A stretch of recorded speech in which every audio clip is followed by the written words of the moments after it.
Dans cet épisode, je vais simplement vous présenter comment se sont créées certaines de mes iconographies à l'atelier ou directement à bord pendant ma résidence Tara-Pacifique.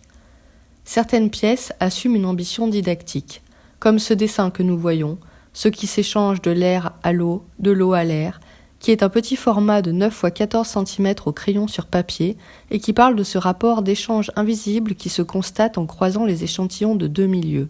Ou encore comme échange et symbiose, photosynthèse et rayonnement nutritionnel des symbiodiniums des coraux vers les autres animaux des récifs, surproduction gélatineuse en partage, qui aide à visualiser une redistribution d'apports symbiotiques au-delà des corps en symbiose.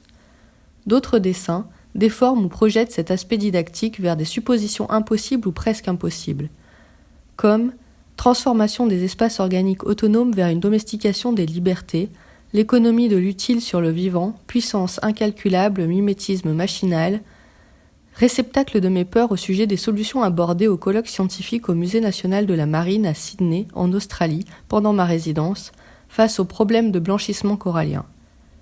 Ou encore des pièces qui tirent davantage vers une nature poétique, des jeux de langage plastique pour incarner une complexité plus sensible, des ponctuations dans un flux, un mélange de cause à effet comme pour plusieurs de mes sculptures en céramique dont ici, fertilisation des récifs de fous par le guano de Pissonia, mélange de termes et de corps qui fait suite à une étude menée par l'IRD en Nouvelle-Calédonie à la fin de mon séjour sur l'influence du guano sur les récifs. Le guano, fertilisant plein d'azote, influencerait-il le corail via sa relation symbiotique?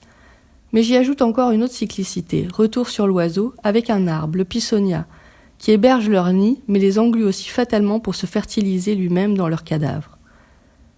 Des pièces mélancoliques, romantiques, qui écrasent l'espoir scientifique, avec les questions existentielles d'une intelligence artificielle au milieu des cheminées hydrothermales de la baie de Prony, au crayon et fusain sur papier, qui mesure 1,2 m x 66 cm.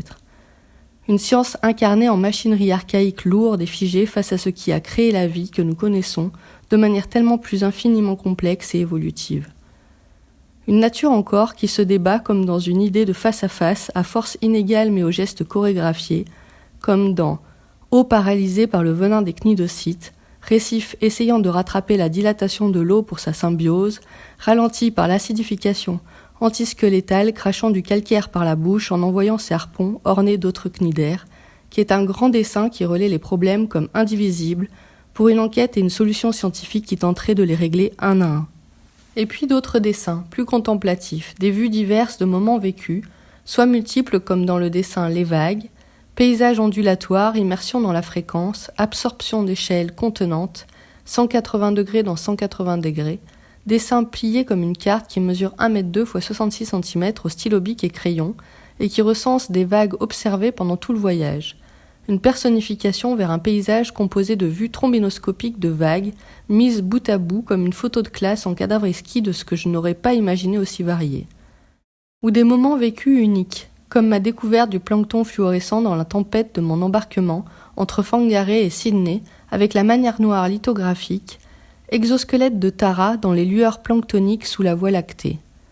Mais aussi des dessins que je fais pour me rappeler de ce que j'ai vu, de ce qui m'a manqué à voir, de ce que je ne comprends pas pour le comprendre dans l'hypothèse du geste qui capte et traduit avec lenteur, par une main reliée aux yeux, comme une embrassade, que ce soit le recensement de débris comme dans la planche noir et blanc des sites Chesterfield, dessin palette des éléments trouvés pendant le voyage ou ramassés par les scientifiques pour le dessin, ou dans le choc d'une réponse inattendue à une mission dont je n'avais pas encore ressenti l'élan vital, mais seulement compris les enjeux de manière intelligible, comme avec le dessin Heron Island, paysage de fossiles cernés par le vivant, impression, persistance rétinienne d'une vie et d'une mort simultanée, comme un cycle actuel et non un cycle historique qui se remplace, le site le plus bouleversant de mon voyage. Comment apprécier la vie, aussi sensiblement que raisonnablement ? Pourquoi la défendre une écologie? Et comment ressentir ce combat en approchant le grand sujet du blanchissement corallien? Finalement, ne suis-je pas habitué à voir une faune cachée et partiellement montrée? Que signifie un blanchissement de 20, 30, 40, 70%? Je suis l'échelle chronologique de ce blanchissement. J'ai l'âge du début du blanchissement.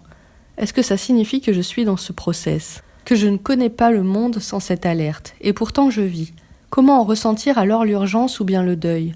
Oui, les paysages sous-marins sont tristes quand les architectures coralliennes sont écroulées et que la faune y est rare et grise, mais comment en prendre la mesure en tant qu'être vivant solidaire à l'air qui me traverse, à l'eau qui me compose, comment en prendre la mesure connectée?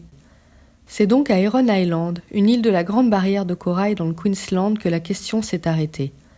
Prise dans le sexe grouillant de vie de la planète, dans l'impossibilité de toucher de l'inerte, un corps trop grand pour ne pas impacter et faire réagir la vie autour. Je m'écrasais contre les parois du vivant, le monde était plein, et je n'avais encore jamais vécu ça. Là, j'ai compris physiquement ce que j'avais jusqu'alors compris que raisonnablement.